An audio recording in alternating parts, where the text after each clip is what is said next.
Did you know that Disney's live-action Snow White, once forecast to mint $1 billion, now sits on pace to lose hundreds of millions, and insiders claim the studio just asked its lead star, Rachel Zegler, to hand back a staggering $120 million, prompting her sudden flight to Dubai?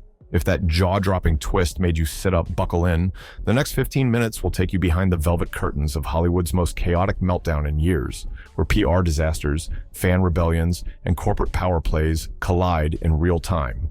Let's rewind to opening weekend. The numbers didn't merely underperform, they cratered. Domestic audiences stayed home, overseas markets shrugged, and by Sunday night, trade sites ran headlines like Disney's Dwarfed Debacle. Early models projected deficits up to $400 million. Snow White instantly became the studio's worst live-action remake on record. Inside the Magic Kingdom, that scale of bleeding is unthinkable. So emergency calls went out, lawyers were summoned, and the hunt for explanations and scapegoats was on.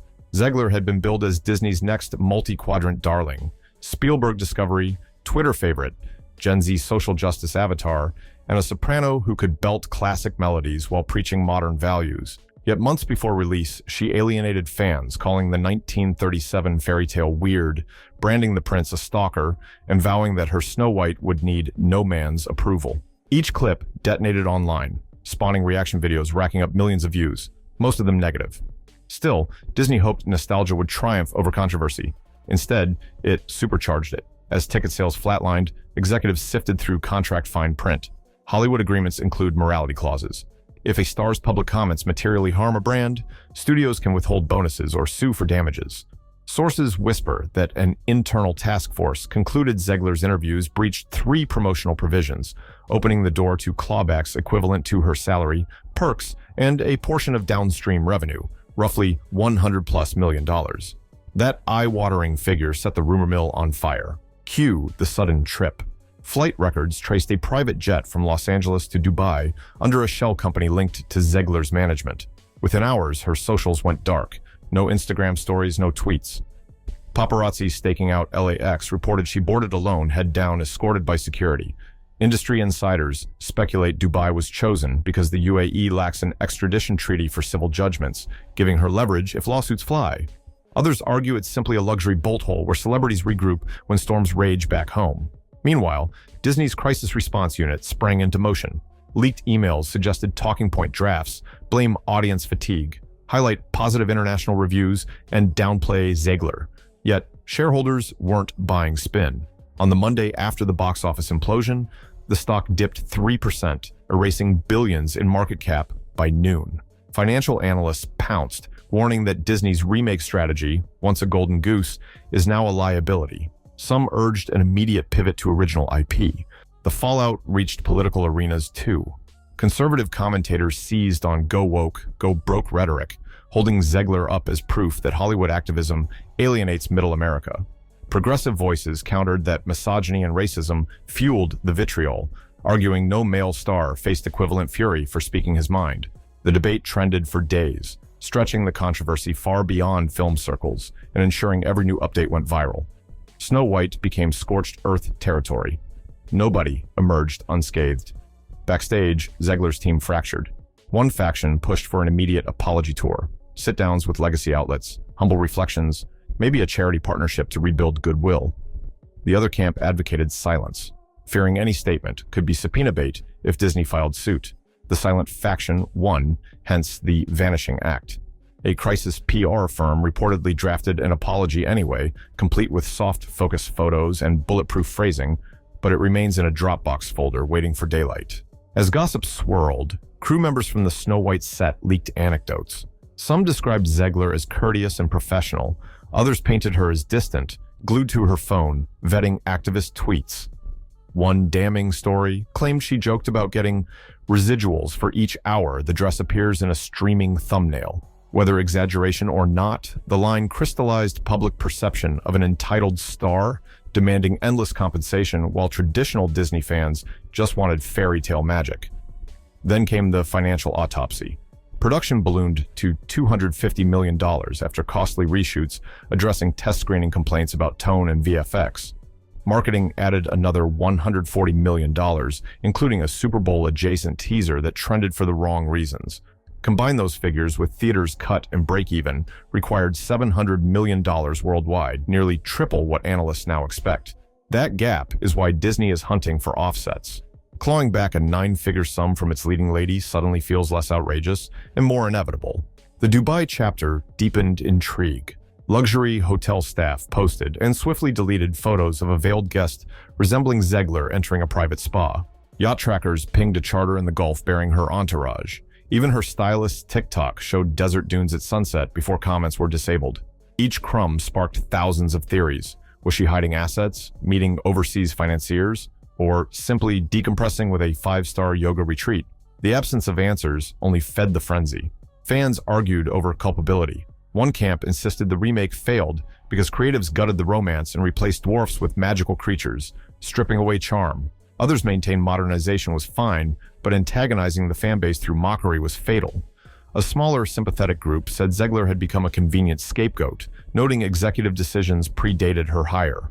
Yet every perspective amplified the same conclusion. Snow White is now a case study in how not to modernize a legacy brand. Disney executives, sensing irreversible reputational bleeding, began distancing the company from Snow White.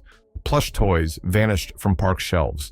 A planned Disneyland parade float, featuring the new costume, was postponed indefinitely. Internal memos instructed consumer products teams to pivot toward upcoming Pixar releases. Some insiders whispered that the entire remake slate, Hercules, Tangled, even Lilo and Stitch, was under review. Budgets slashed, scripts rewritten to avoid further culture war blowback. Meanwhile, in Los Angeles, entertainment lawyers debated precedent. Stars have been sued before. Remember Kevin Costner and Waterworld, but demanding nine figures from a 20-something actress felt nuclear. Yet, contract law is blunt. If a court agrees her statements damaged the project, she could face wages garnished for decades. Conversely, Disney risks appearing as a Goliath, crushing a young performer's future. Whatever happens, both sides have incentive to settle quietly. Industry veterans privately question whether a lawsuit will ever reach trial. Most predict confidential mediation. Zegler forfeits bonuses, maybe repays reshoot costs, then reemerges in an indie film 2 years later, rebranded as a misunderstood artist. Disney claims victory, declares lessons learned, and quietly greenlights safer projects. But as long as the Dubai mystery lingers, speculation outpaces any official narrative and the story remains clickbait gold. Journalists continue digging. One investigation tied Zegler's exit to a flagged credit line. Allegedly, a private lender threatened to freeze funds if Disney lawsuits triggered a contractual default. Another reporter uncovered that her management firm recently formed an LLC in the Cayman Islands. Routine for royalties, but suspiciously timed. Each revelation adds to a saga already bursting with plot twists worthy of a streaming miniseries. Yet, amidst legal spreadsheets and shareholder slides, a human story flickers. Friends say Zegler's childhood dream was to play a Disney princess, not dismantle one. They claim her bluntness masks insecurity, that viral clips omit context, that fame's microscope warps every gesture. Whether you buy that or not, it underscores the tension between authentic expression and brand guardianship. When billion-dollar IP meets a generation raised on unfiltered social media, collisions are inevitable. For creators watching from the sidelines, Snow White's implosion is a cautionary tale. Studios can no longer assume legacy titles guarantee loyalty. Audiences demand respect for source material while craving fresh perspectives. Actors must tread a tightrope where personal convictions intersect with corporate mandates. And PR teams should remember that viral outrage is cheaper than any advertising spend. Once unleashed, controlling it is like catching lightning with oven mitts. So, where does the story land today? Disney's hush-hush discussions continue at Burbank headquarters with quarterly earnings around the corner. Zegler remains unseen. Her last verified photo, a blurry airport security screen cap. Fan petitions for and against her surge past 1 million signatures combined. The film itself limps through cinemas, screens shrinking daily as exhibitors swap in more profitable fare. Analysts predict its final gross may not even cover catering costs. Some observers envision a dramatic redemption arc.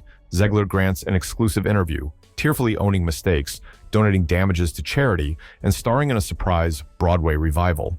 Others foresee permanent exile, casting directors quietly blacklisting her while Disney writes off Snow White as development research. The truth will settle somewhere in between. shaped less by courtroom verdicts and more by public sentiment's fickle winds. Inside Hollywood boardrooms, another debate rages. Should studios lean harder into safe nostalgia or gamble on fresh stories? If Snow White, arguably the fairest IP of them all, cannot guarantee returns, perhaps the future belongs to bold originals. Investors have noticed funding is migrating toward mid-budget thrillers and prestige streaming series. For context, Disney is no stranger to risk. Yet, when Mulan underperformed during the pandemic, the studio blamed closed theaters and an experimental streaming rollout. When The Little Mermaid faced criticism, international grosses still cushioned the blow. Snow White is different. It opened in fully functioning cinemas, yet cratered, suggesting franchise fatigue and brand dilution. Park attendance trackers already note a dip in princess-themed merchandise sales, a metric executives watch closely because it forecasts family engagement across the empire. Inside the Burbank boardroom, battle lines are drawn. Returning CEO Bob Iger privately champions no more half measures. Creative chiefs counter that risk-taking is vital, citing Marvel's diversity push and Star Wars' quest for new voices. According to leaks, Snow White's failure now fuels a power struggle. Marketing wants stricter social media vetting. Legal wants harsher penalties for off-message talent. And Imagineering, yes, the theme park dreamers, pushes for timeless designs that can weather culture wars. Meanwhile, fan culture has morphed into something hotter. Discord servers trade frame-by-frame breakdowns of Zegler's interviews, hunting for contradictions. Reddit threads debate the physics of dwarf replacements, arguing CGI stand-ins broke the uncanny valley barrier backwards. TikTokers stitch video essays with courtroom-style exhibits, contract excerpts, archived tweets, speculative ledgers, spinning narratives that range from plausible to absurd. One viral theory claims Disney leaked its own lawsuit rumor to distract from collapsing ESPN negotiations. Truth or not, the noise guarantees every whisper trends. Then there's the technical fiasco. VFX artists, already stretched thin across Marvel's series, reportedly received late directives to replace practical dwarf actors with digital forest companions deemed more inclusive. Compressed timelines led to overworked teams, dropped frames, and a render pipeline engineers nicknamed the 7 delays. When trailers revealed these pixelated sidekicks, social media compared them to early 2000s video game sprites, turning the movie into a rallying cry for labor reform in post-production. Rival studios are watching with predatory interest. Executives at Warner, Universal, and Netflix view Disney's stumble as proof that nostalgia alone can't anchor a tentpole. Pitch meetings once packed with animated to live remakes now pivot toward fresh IP. Finance departments calculate that if a crown jewel property like Snow White can't secure a safe return, mid-budget family adventures may be ripe for disruption by cheaper streaming projects. Ironically, the fiasco might revive audience hunger for the hand-drawn charm of classics over pricey photoreal experiments. Let's talk about it. Drop your thoughts below. Was fleeing to Dubai a genius legal move or pure panic? Should Disney double down on remakes or rethink everything? If you saw Snow White, did the feminist rewrite land or fall flat? Share this video, subscribe for deep dive coverage, and hit the bell so you're first to know the next twist. Thanks for watching. Until next time.